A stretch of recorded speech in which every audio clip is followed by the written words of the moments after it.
Ep29 podcast. I'm your host, Trevor Taylor. This is my co-host, Brooks McQuarter. and today I'm going to blow your minds with our wealth of knowledge. Yeah, no weapons here.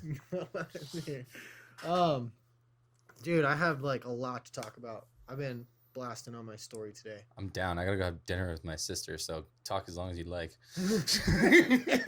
We love you, Brandy. I love Brandy. I'm just joking. I'm fucking with you. Okay, dude, a couple of things on my mind. We said we were going to talk about the Arnold quote, so I wrote that one down. Yeah, that works. But we got a few other ones to jump into first. Yeah. And one of the ones I was like passionate about today in my story that I missed it. Damn. Yeah, I did a couple of them, but nothing bad happened today. It was a good day. But I was just thinking about this because I was listening to like other business owners, and it's just starting to like really piss me off a little bit. It's starting to frustrate me. I love when you're upset. Yeah. That's when you're at your most attractive. You're so passionate, dude. It's so hot. Okay. That's why I love Brad Pitt. He's so passionate. Such a passionate guy. Okay. Rewriting the relationship between business owners and clients.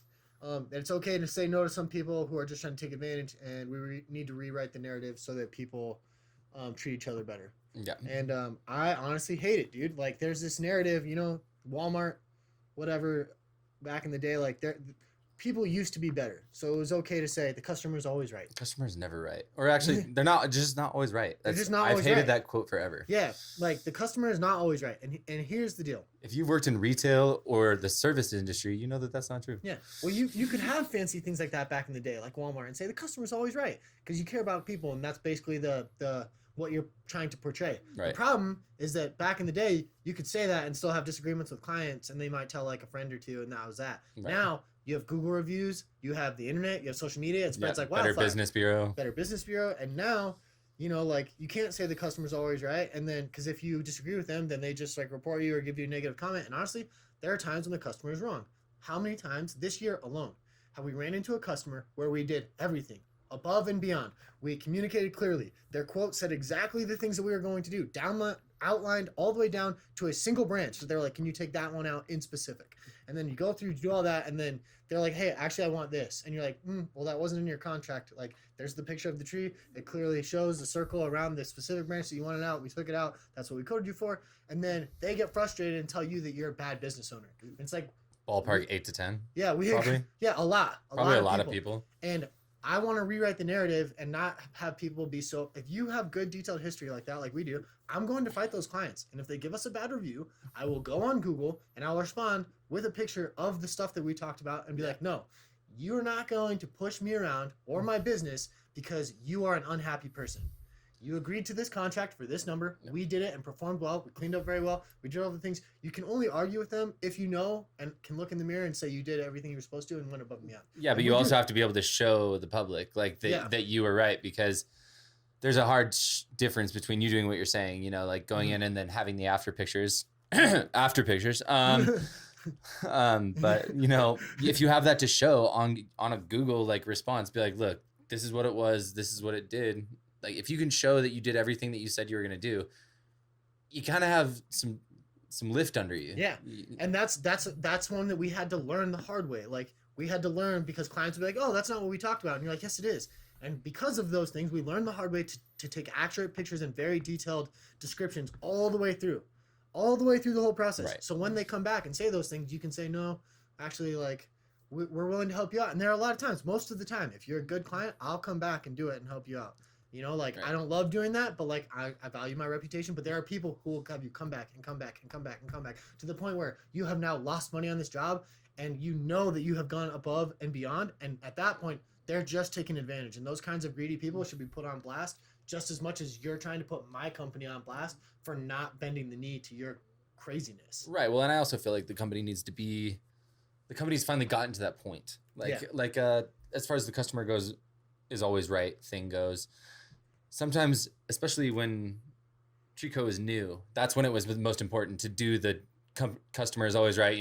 Make every sacrifice, break your back, do the above and beyond, even if you don't want to. You have to do that to a certain point, but at a certain point of reputation and like a certain number of 5-star reviews on Google, one negative review that you respond to telling them they're wrong, that all of a sudden has like a substantial force behind it because there's no way 150 people are wrong. Yeah, 150 people give you 5-star review and one person. Once you have that reputation, you can start drawing that line in the sand. I feel like that line in the sand gets deeper and deeper the more reputation you have. Yeah, it's a competitive market out there, man. But honestly, I really believe that like the narrative between business owner and homeowner has changed, and people honestly nowadays are not as nice as they used to be. They're more greedy. They want more stuff in general. Like as a whole, I even posted this on my story today. This is the kind of people that we have in society right now. Today, I literally went to pick up lunch for Erica and I. Went to Aubergine Kitchen, right? Picked up lunch. I had 2 lemonades in my hand and a bag of food. Oh, what'd you get? I got the chicken caprese melt. Oh, so good. Yeah, and Erica got the Rio bowl, no tomatoes. Anyways, don't talk about it. Go. I'm walking to the door, dude, and I open the door, and I have, mind you, 2 full hands and a bag around my arm. Right. And I hold the door for the people walking up behind me. They weren't walking in.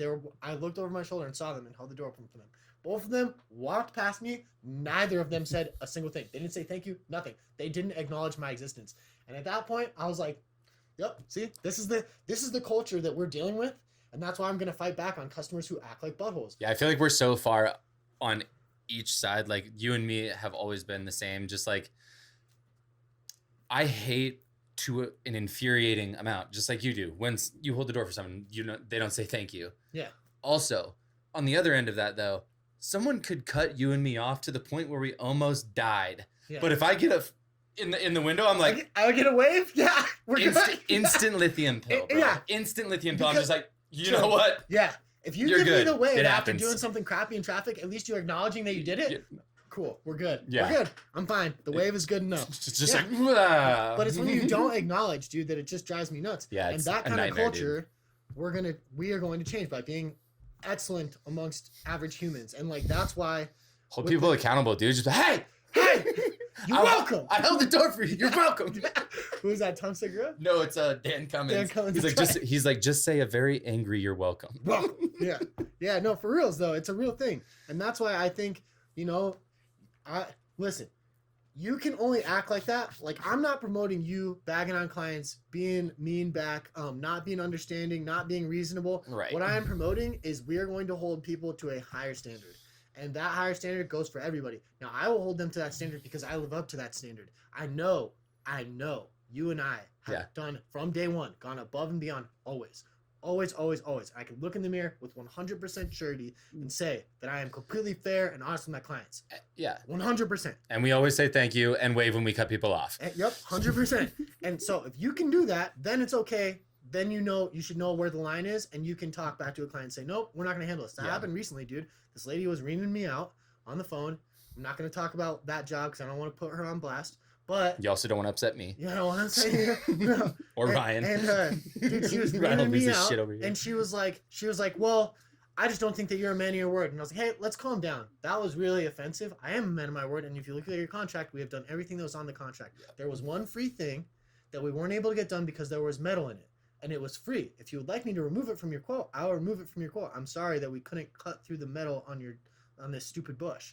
But she got very upset about it. But it's free. And it was free. And I was like, you cannot call me on my morals or say that I am not a morally straight man because I can't do this one thing that was free. No additional charge. That's like me. Like, can you imagine me like going in like, okay, it's like me going into like a 7-Eleven. Yeah. I don't know if anyone calls them Sevs. Maybe it's a California thing. Slevs? Slevins? Slevins, dude. So I'm going to do that from now on. But no, it's like, that's like me freaking out. If I go and I didn't even want 2 Gatorades. Yeah. Imagine if I wanted 1 Gatorade. I went to get 1 Gatorade and I grabbed my 1 Gatorade and it said, buy 1, get 1 free. And then I was like, well, that's awesome. And then I pulled it out, but there's no more Gatorades. That's like me going to the owner and freaking out. Yeah. I didn't get my free Gatorade. I didn't get my free Gatorade that I didn't even want. Dude, it's ridiculous. It drives me nuts. Those clients, dude. And the only way to change that culture is by living to such a high standard yourself that you can hold other people to that standard. Yeah. Or just like or just stand your ground. Stand your ground, yeah. At a certain point, a business can stand its ground.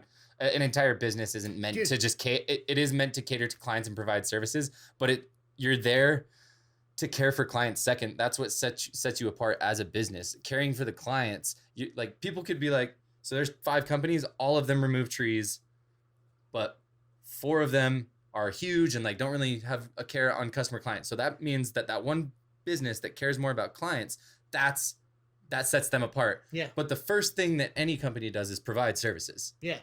Yep. Well, Because, dude, you know, the customer care comes next. That's something we're doing above and beyond. customer care Providing a and service. employee care, dude. And like honestly, Yeah, but our customers don't really like know how good of a care we take care of them. There are things like, dude, I like, for instance, today with Ryan, I was so heated this morning with that situation. So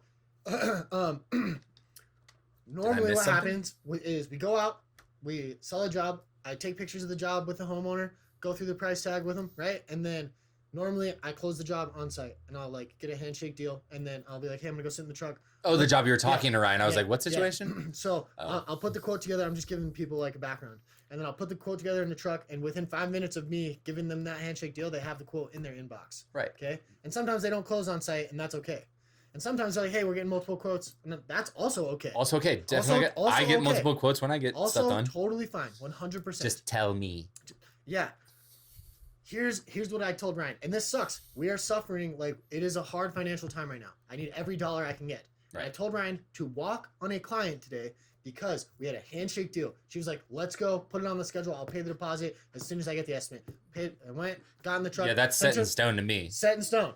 Sent her the estimate within 5 minutes. And then the following day, we still hadn't gotten her deposit. And I was like, hey, I can't schedule you until we get the deposit. And then Ryan messaged me and was like, hey, she said that she's getting more quotes. And I said, you can tell her I don't want to do her job anymore. I do not want to do her work. I am not willing to work with someone who has a handshake deal with me, and then after I leave, reneges on the deal. Take your money somewhere else. That immediately tells me that you have no integrity as a human or little integrity as a human, and I do not want to work with you because you will be problematic, and I don't trust you. As soon as the trust is broken, fine. Exactly. I mean, it's just about standing, like, just like you said, being a man of your word, doing what you say. That's kind of like the big thing, like with you, me, the whole company. Everyone just do what we say, and it's important to do that because no one's going to trust you. No one trusts you. And on top of that, like we said, it's okay if you're getting extra quotes. It's normal to get multiple quotes. That's fine. I'm not mad that you were getting more quotes. I'm upset with you because you lied to me. We had a handshake deal. You said you wanted to move forward, asked me to put you on the schedule. And then when I asked you to pay the deposit, you said, oh, I'm actually getting other quotes. Okay, cool. Trust is broken now. Take your business elsewhere. Exactly. I mean, you and me are the kind of people, I feel like I've done it before, but I can't think of an instance right now, but say like someone came to give me a quote on a tree. Yeah. And they were like, $1,000. I'd be like, perfect, cool. Sounds good. Let's do it. That's the handshake deal. I haven't paid a deposit. I haven't done anything like that. If, one of those door knocking companies came by and we're like, hey, we'll do that tree for $600. I'd be like, damn it. I already told someone that I already told someone. Yeah. I already said. Or if you're really hurting for cash, which I understand, call the. Then I would say it that way. I wouldn't just. I'd call the people that I had originally quoted and say, hey, like someone came and gave me like a super great quote. Is there any way you can like come down or meet me or like? I know we acknowledge the handshake deal. Say I acknowledge that we have a handshake deal. I'll work with you, and then if that deal is terrible, I'll tell you like, hey, those guys probably aren't licensed and that's why they came in at that price, and there's potential for hazard there. If you're willing to go with it, be my guest. Or if not, there's no bad thing as a business owner for you. Like, yeah, we need every ounce of money, but even I have told people, I'm like, I know are in financial straits. I'm not here to push people into sales. Yeah, I'm here to do stuff that you need. So like if someone, I'm like, you know what? Like people that are on Social Security and stuff, we get those a lot, right? Yeah, like I'll be like, look, I can do this for $2,500, but I know that you can get it done cheaper. You're really far from our yard. I really want you to work with us. I'm still going to send you a bid, but I have this other company that can definitely do it for you a little cheaper. I do it every blue moon, but like those are the people. That's you looking out for the customer. 100%. There have been times too where like somebody else will call me and be like, hey, this company, a reputable one, a good one. Yeah. I don't compete with with non-licensed, non-insured, illegal companies. Right. I don't even care. Like if somebody comes to me with that price tag, go for I it. will ignore it. Go with them. But They've come to me with other reputable companies and been like, hey, this company came in at this price. Can you match it? And I was like, no, but they are a reliable company and you should go with them. I'll That's only a great say price. it's part of my whole sales bid, like just like, you know, my good old boy sales style. Like every single time I'll be like, look, I'm not trying to steal a job from Amen Tree Care. Like I got to drink beers with these boys on the weekends. Like that's what I always say. That's my little spiel. I was like, I got to drink beers with these guys on the weekends. So I'm not here to, but I'm willing to compete. So let me know. Yep. And that's what I always say. That's my line. If they bring up another tree company that I know is reputable, it's not my job to sit here and be like, oh, Amen's. Yeah. Well, they're not as good as us, because that's not true. I'm here to help the client. Like, I'm just trying to help you get your tree down safely and also provide good work to my boys, you know? And like, if there's somebody else who can do it better for cheaper, you know, that's on them. And sometimes there are reputable companies, sales guys make mistakes and they just got lucky. Like the homeowner got lucky. The sale, I know, was underpriced, but that company will stand by their word and they'll do it for that price. And in those situations, I'm like, yeah, do it. Like, I get it. You can trust those guys. Yeah. You know, because I've done that. Like, I've shot ourselves in the foot and it cost us a bunch of money because the price was low. Yeah, but we still followed through, and that homeowner got a very good deal because we're a very good company, and like we followed through on what we said we were going to do for a way low price, and we're the ones that paid the price. Yeah, we've both made some big boo-boos. Oh yeah, big ones before. But yeah, that culture, I'm just so sick of it, dude. And like, here's the thing. You know, I try not to talk a whole lot about politics on the show. I try not to talk a whole lot about. I don't mind talking about the state of the world, though. Like, I mean, if we were like launching politics, like Republican stuff like that, like maybe that would be like a little too much for this kind of show. But politics every now and again is no big deal. It's the state of the world. Yeah, it's fine. I'm not anti-politics. I'm just not going to sit here and say, hey, I'm voting for Trump, or hey, I'm voting for whoever. Like, because who knows? Who knows? Yeah, I'm not here to swing your vote. I'm here. My calling, my goal is there are people in the world like Andy Frisella and Ian Wendt and other guys who are keeping people informed on the status of America, okay, politically. And that's great. That's their calling. My calling is to change the culture of my community. Does Andy Frisella do a lot of political? He has several different back shows. And forth. Yeah, he does. So he has several different shows within his show. He has like one that's like 75 hard versus people. And he has one that is just Q&AF, which is basically what we do. Right. He has ones where he has guests on it, and then he has ones. It's called DJ and Andy Cruise the Internet, and they just like, that's probably the one where they gotcha. That makes sense. Sorry, I totally took you off your roll. I was just curious because the only one I've seen is the Q&A. Yeah. But my calling is to change our culture and our community, and the way that we do that is by talking about how you can be better as a person. And I'm not saying like Andy talks about personal excellence and all that stuff. I'm saying I want to give like real live examples like this, like talking about here's how you do this with a customer. Here's how we deal with butthole customers. Like, I want to take our actual real life knowledge and give people like real specific examples of how they can actually be better in the community or hold people to a better standard. Or how to communicate with your fellow employees. How to communicate with your employees, how to lead better, you know? For example, one of the big ones we just implemented this week. We'll see how it goes, but I'm pretty determined to make this as big as Trico gets, is as big as this particular thing will go. I think it will be Trico wide forever until I'm dead. Until I'm dead, because I'm never going to sell Trico. But I think that the morning gym, just so everyone knows, what we did this week. I think we talked about it last week a little bit. I think we did a little bit. This week we outlined what we did was we told everybody from now on, even in our busy season, from 7 a.m. until 8 a.m. or whenever your workday starts for 1 hour, we're lucky, we rent our yard from a gym. And so I give all of my guys paid memberships there. And from now on, every morning from 7 a.m. to 8 a.m., we will go to the gym as a company. And you will work out or sit in the sauna or stretch. There's 1 hour of the day where you will dedicate. I'm requiring people as a company owner to dedicate 1 hour to their personal physical wealth. And if you don't want to do that, don't work for this company. Yeah, I mean, I've enjoyed it. Yeah, it's been good. I feel like everyone's really liking it right now. Yeah, I like it. Even the people who don't love sitting at the gym, they like it. I like it for sure. My only concern, as with always, is always the hours in the day. Yeah. But I like it. I prefer it. I know the crew. I know most of the crew looks like it. I mean, it's like, it seems crazy to like pay the guys for like, you know, an hour where, you know, essentially an hour for us in the morning is not our working hour, but it's like a $500 hour. Yeah. But it's a sacrifice to make imagine when guys we are better. a statewide company, how much that hour will cost us. Yeah. Hundreds of thousands of dollars. Right. Hundreds of thousands of dollars. Thousands. Well, over the course of a year. Yeah. Oh yeah, for sure. Like, I mean, you have, Over let's the say you course had of a year. 100 employees. I wasn't counting time. Yeah. I was counting for one morning. Let's actually, what is the math on that? 100. Let's say you had 100 employees. Each of them made. Let's average it out. Some will make 15 hours. Some will make 30. Let's say we average it out to just 30 an hour. 100 hours, 30 an hour. What is that? $30,000. $30,000. $3,000. Hold on, almost got it. 100 times 30. I think that's 3,000. Yeah, it is. So $3,000 every day as a company. What's 3,000 times 5? 15,000. What's 15,000 times 52? 15,000 times 52? Yeah. 780,000.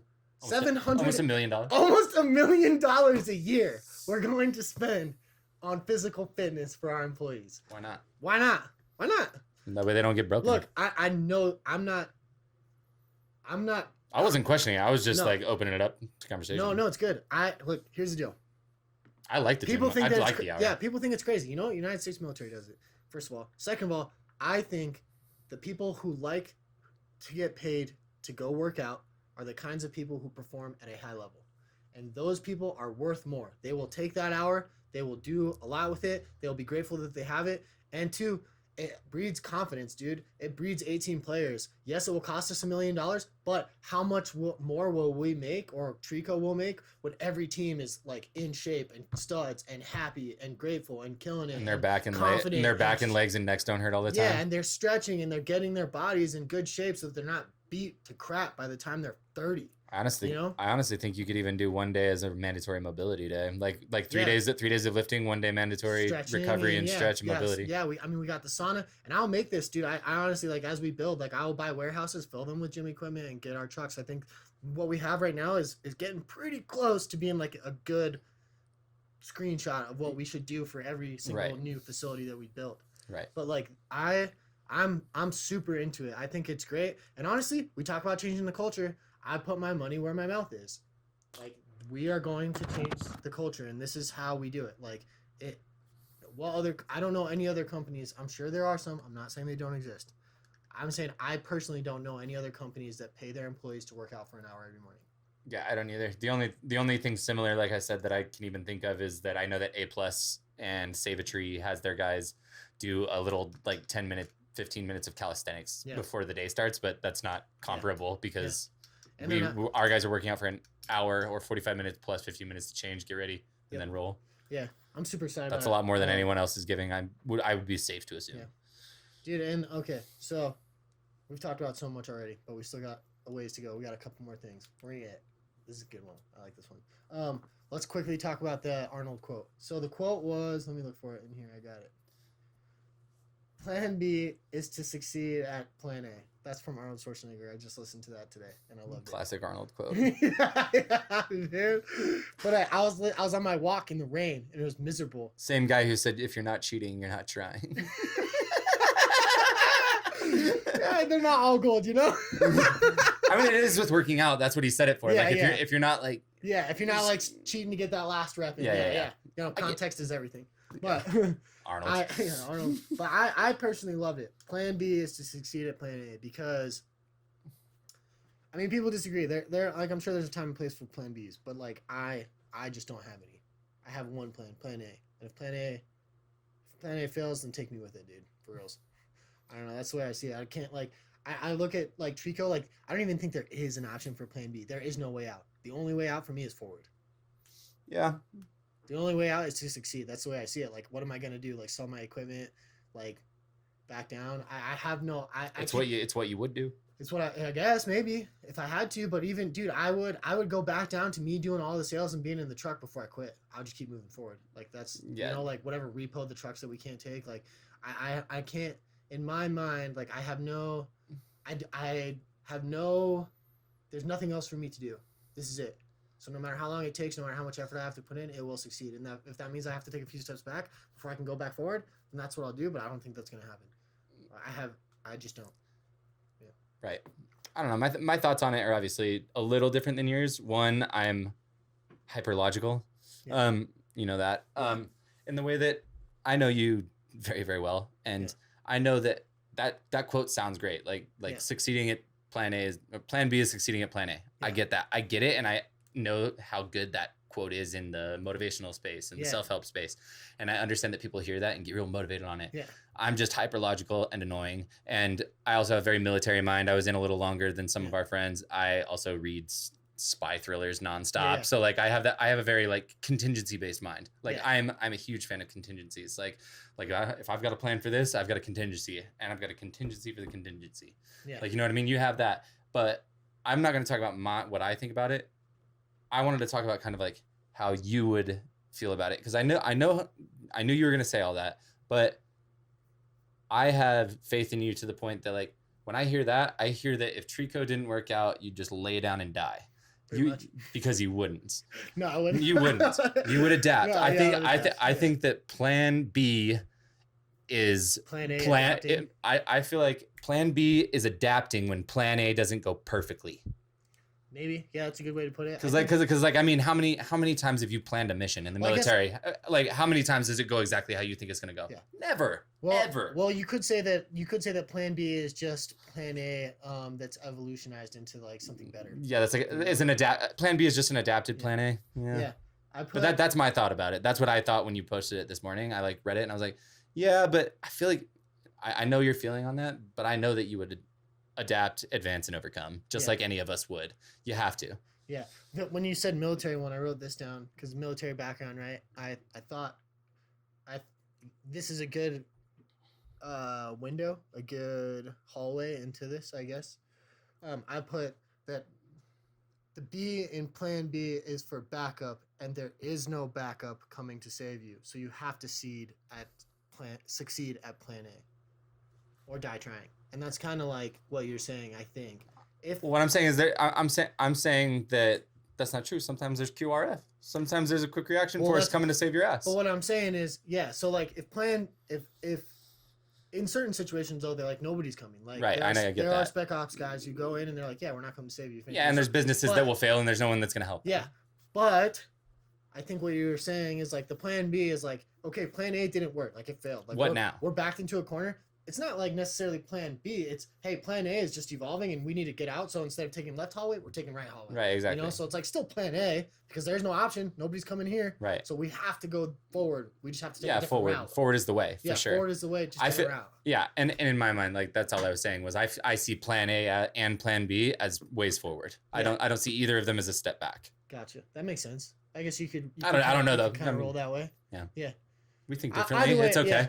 I guess maybe like the more potent way to put it for people is that like, there is no plan A, plan B, or plan C. There is just quitting and not quitting. Yeah. You either have to move forward or leave it completely, or move forward and adapt, or lay down and die. And like, I'm never gonna lay down and die. Yeah. Like you said, so maybe it's considered a plan B, but it's really not. It's just plan A evolving. I'm just not quitting. I'm just going a different route. Like we're still going forward, just differently than we did. Yeah. Like plan A was working at Trico forever for me. Yeah. And it still is. It still is. I just have to adapt right now. Overcome, deal with whatever, and then come back when it's ready. Yeah, reroute. And then I'll end up back on the track for plan A. Yep. That was all it was at. It was more of an adaptability thing. Gotcha. The last thing I love adaptability. Yeah, adaptability is good. The last thing I was gonna say is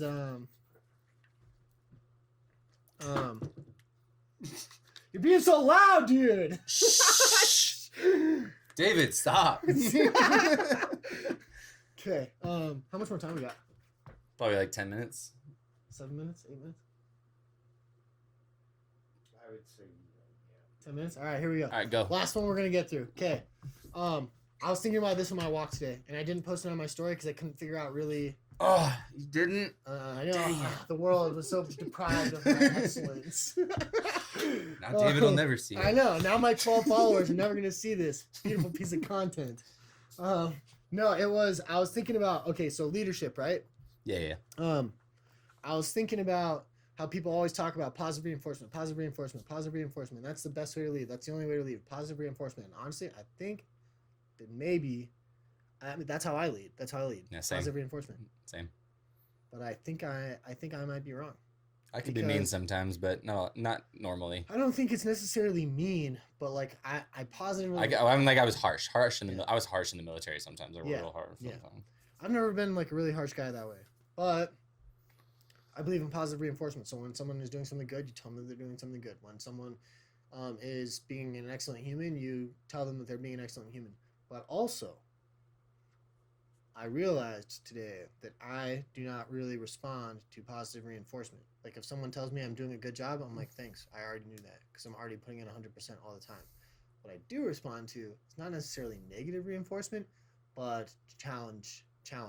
So when Spencer used to be like you and Matt used to play that game, like Trevor, you can't lift that log, it's too big, and then I would lift it. I respond really well to people Yeah, not. but we were saying it positively. We were positive you couldn't lift that log. Positively wrong. Pussy. Yeah. but it's for real. It's like I don't really respond that well to someone. I mean, like sometimes it's nice to hear like, hey, you're doing good work. Hey, yeah, you're great. Well, I mean, you do like it to an extent. I mean, there's no reason you would. There's no doesn't way you would make have a me- platform if you didn't want to. You know, Yeah. whenever someone comments and says, you know, like I think what you guys are doing is great. Like that gives you a little, Oh yeah, it makes me. little boost, It makes me okay. Let little me, hit of vitamin D or I whatever. Think, well, okay, then maybe let's rephrase it. Maybe in leadership, positive reinforcement is not the only thing that your people need. It's not the only thing It's for not sure. the only thing. No, Like you have to think more in depth, right? Because saying thank you, saying you're doing a great job, that's one thing. sure. But you also have to challenge them. Like Spencer was incredibly good at challenging me and being like, I don't think we can make $500,000 this year. And I was Right. like, all right, let's Yeah, go. You exactly. know, like you guys with the logs, or when people like laugh at me or think that I can't do the thing like the podcast, like, oh, you're gonna start a podcast, way to go, you're gonna knock off after 4 episodes. Here we are, episode 30. Like when I called you, gonna do it. like when I called you fat for 4 years, and look at you now. Yeah. You're just shredded, bro. I did that. You did that. You did this to me, dude. That was me, bro. When I was an alcoholic, you were honest with me. Honestly, there's something to be said about being honest with people, and you told me that I was not in shape. So honestly, I'm not even mad about it. I respect it. For sure. I hope people are more honest with each other about that. I also I mean, also told you not to call your family after drinking a handle of vodka, and you did that. So I did that. a You lot. listened here and there. You win some, you lose some. You know what? My family has great stories because of that. So Yeah, exactly. My dad's got some good stories of me watching Game of Thrones in my room when I was going through my alcoholism. Oh yeah, bad dark days. But I don't know, man. I give positive reinforcement to the guys a lot, but that's good. It makes people feel good, but it's not necessarily the challenges they need to grow. And we have our challenges. You know, we got the Leaf Man challenge. We got like other things that we're doing, but maybe there's something to be said about telling the guys like, hey man, you climbed that tree pretty well, but I think you could do it faster. Or like, Right. I bet you that you could move quicker, or like, I don't know, like just almost like a positive reinforcement with a challenge to grow. So I will say, and you know, me and you haven't had this conversation yet, and this is kind of like real deal. But like, and take it how you will. This is coming from a good place, I assure you. Yeah. But so we set goals, quarterly goals with everyone last year. And we planned with them that we made these goals for them to be better. We said that, you know, you could get a bonus for it, but if you don't come to it, then we're going to have another conversation. You know what I mean? Yep.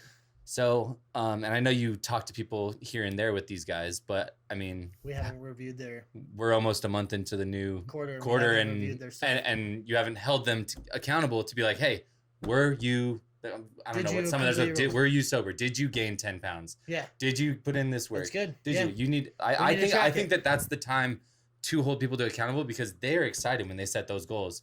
They choose those goals. And if they don't get them, you shouldn't the next time be like, all right, well, let's try to get them this quarter. You failed. You failed. What did you do wrong? Probably a lot. Own your failure. Own your failure, and let's create a new goal that's more attainable. Yeah. Or we're going to do the same Or goal, the same and I'm goal. going to get involved. Yeah. That's a good. I really like that. I value that a lot. That was a good statement. And that's something we should do. Probably at the Monday meeting. I'll put it out after we're done with the pod that like everyone needs to bring their last quarter's goals so we can review it as a company, and then have their new quarter's goals written down, and then we can write them on that whiteboard right there. Yep. But I like that, dude. And I think that, yeah, goal tracking is important, but also challenging them, you know, like, hey, you did good. You could do better. Hey, you did this. This could be different, you know? Like, I see it. I see a lot of that. I think there is something to be said about, like I was saying, like I thrive off of people telling me I can't do something, or like I thrive off of challenging environments. Maybe there's something to be said about like giving certain guys only thrive off of positive reinforcement. Like there are certain guys in our company who really just need you to tell them they're doing great, and that gives them the motivation to do better and to do better. I feel like I'm both ways. For me, I'm like, you're a little bit more on the negative side. I'm probably maybe a little bit more on the positive side. I'm not sure. Yeah. But I definitely need both. Like, cause I've had real harsh leaders in my life that I really respect and really did a lot for me. So I can't say that I don't like negative reinforcement because I do. Sergeant Major Baker was a nightmare. Yeah, I loved him. I was gonna say Corporal North too. Oh, Corporal North, yeah, He smoked us every day, and everyone was like, "Why do you guys like him?" And Jeffries, he's dude. good at his job. Yeah, like yeah. Why do you like him? I don't know. He makes us work out a lot. he makes us work out a lot. He smokes me like every single day, dude. It turns out we were making a ton of mistakes. Yeah. But I don't know. it forced me to be better. I mean, I'm a guy who has to learn the hard he did way. a good job. Yeah, he was a good team leader. I don't know. I think the whole point of that whole conversation is that as a leader, it's your job in your community. You know, you don't have to be a CEO or an entrepreneur to be a leader. Like people could look up to you in your church. They could look up to you in your young men's or your like baseball team that you're coach for your son. Or people could just look up to you. There are leadership positions everywhere. You don't have to be a business owner to be a leader. But the point of a leader, a good leader, is that not only do you positively reinforce, but you also clarify what needs to be fixed and challenge them, make them grow, make them be better. Your job as a leader is to make people be better than they are. I agree. So, I don't know, man. I mean, it's not about like bad negative reinforcement, but I would say negative.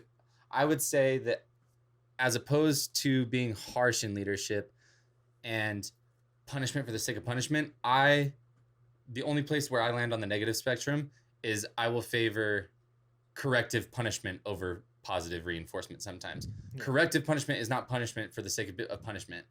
Corrective punishment is taking what went wrong and having the punishment be a part of fixing that situation. So, like I told you when I showed up 5 minutes late, from now on you're showing up 5 minutes early. Yeah. It's late. Yeah, like I told you about that kid that I smoked in the barracks when I got my E5 and I was a new team leader, and he didn't shave 3 days in a row. Mm-hmm. So I took him to the base of the barracks stairs, and I said, he lived on the 5th floor. Mm-hmm. I said, run up to the 5th floor, put shaving cream on your face, and come back and show me. And he sprinted up to the 5th floor, ran down, showed me. He had shaving cream on his face, sweat, dying. And I said, okay, good job. That's really good. Run upstairs to your room, do one swipe with your razor. Come back down and show me. You have 2 minutes.